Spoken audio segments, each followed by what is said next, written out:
Bonjour à tous. Aujourd'hui, la capsule portera sur amour ou attachement, la différence qui change tout dans les relations. Donc, on parle tout le temps d'amour, mais en réalité, beaucoup de relations qu'on appelle amour sont surtout de l'attachement. Et la différence entre les deux détermine si ta relation te fait grandir ou si elle te vide. Aujourd'hui, on va comprendre ce qu'il y a derrière l'amour et ce qu'il y a derrière l'attachement. Pourquoi on confond les deux et surtout, comment sortir de la dépendance affective pour aller vers un amour plus libre. Alors, l'attachement, c'est pas de l'amour, c'est un besoin. L'attachement, c'est quand l'autre devient une béquille émotionnelle. Derrière, on a souvent la peur d'être seul, la peur d'être abandonné, le manque d'estime de soi, des blessures d'enfance qui n'ont pas été réparées. Il y a un vide intérieur qu'on essaye de combler. Dans l'attachement, on ne dit pas je t'aime. On dit inconsciemment j'ai besoin de toi pour me sentir bien. L'autre devient un antidote à la solitude, une validation de valeur, une sécurité émotionnelle. Le problème, c'est quoi? C'est que si l'autre s'éloigne, tout s'effondre. Un exemple d'attachement. Quand, par exemple, tu angoisses quand il ou elle ne répond pas. Ton humeur dépend de son comportement, par exemple. Tu as peur qu'il ou qu'elle parte même quand tout va bien. Tu acceptes l'inacceptable pour ne pas être quitté. Tu te prends toi-même dans la relation et tu te perds. C'est pas de l'amour. C'est vraiment de la dépendance affective. L'amour, c'est quoi? C'est pas un besoin, c'est un choix. L'amour vrai ne vient pas du manque. Il vient de la complétude intérieure.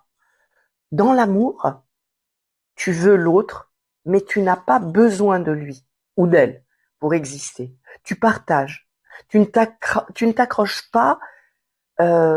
Tu donnes en fait sans te trahir. Tu respectes tes limites et les siennes. Dans l'amour, on dit plutôt je suis bien avec toi, mais je reste entier sans toi. Il n'y a pas de possession, il n'y a pas de peur des peurs permanentes. Il y a une notion de liberté en fait quand on est dans l'amour. Alors, qu'est-ce qui se cache derrière l'amour?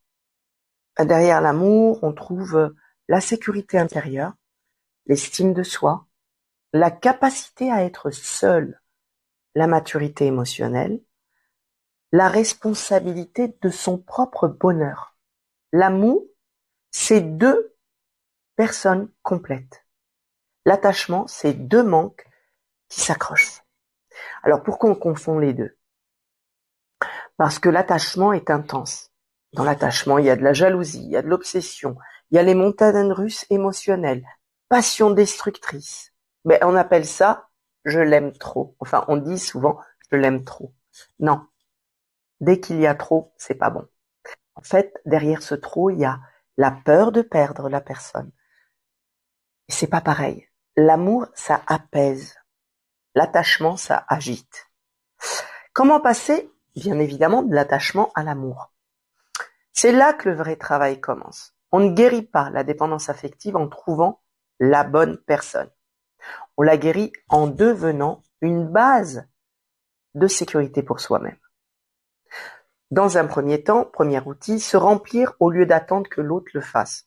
Chaque fois que tu attends que l'autre te rassure, pose-toi et dis-toi, qu'est-ce que j'essaye de recevoir de lui ou d'elle que je ne me donne pas?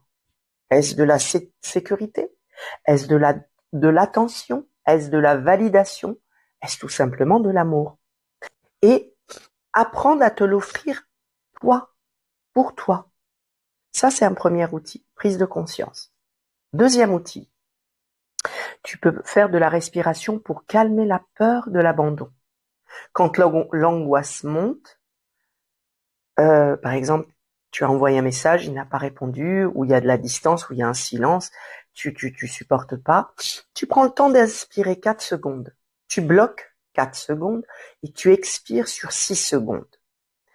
Et tu répètes intérieurement, je suis en sécurité, même seul. En fait, tu apprends à ton système nerveux que l'absence n'est pas un danger. Troisième outil, c'est la désidentification de l'autre, c'est-à-dire L'attachement dit « sans toi, je ne suis rien ». Remplace par « je suis quelqu'un avec toi, pas grâce à toi ». Rappelle-toi, tu as des passions, des amis, des projets, tu as ta propre identité. Tu n'es pas qu'un partenaire, tu es une personne entière. C'est important, ces outils. 4e outil potentiel, la question qui change tout. Avant d'agir dans la relation, demande-toi, est-ce que j'agis par amour ou par peur? J'envoie ce message par amour ou par panique? Je donne par amour ou pour ne pas être quitté? Cette question réveille la conscience. Le vrai amour commence là, le jour où tu peux dire « je t'aime, mais je ne me perds plus pour toi ». Là, tu passes de la dépendance à l'amour. L'attachement enchaîne. L'amour relie. L'attachement dit « ne me quitte pas ». L'amour dit « je suis là tant que c'est juste pour nous deux ». En conclusion, si une relation te fait perdre ta valeur, marcher sur des œufs, vivre dans la peur, c'est pas de l'amour. C'est une blessure qui cherche un pansement. L'amour commence quand tu ne demandes plus à l'autre de réparer ce que tu dois guérir en toi. Et c'est là que les relations deviennent saines, profondes et libres. J'espère que cette capsule t'aura aidé à comprendre et que ça te permettra de pouvoir mettre en place ce qu'il faut avec les différents outils que je t'ai proposés. Tu peux poser des questions si tu veux, là, et je tenterai d'y répondre si certaines choses ne sont pas très claires. Merci.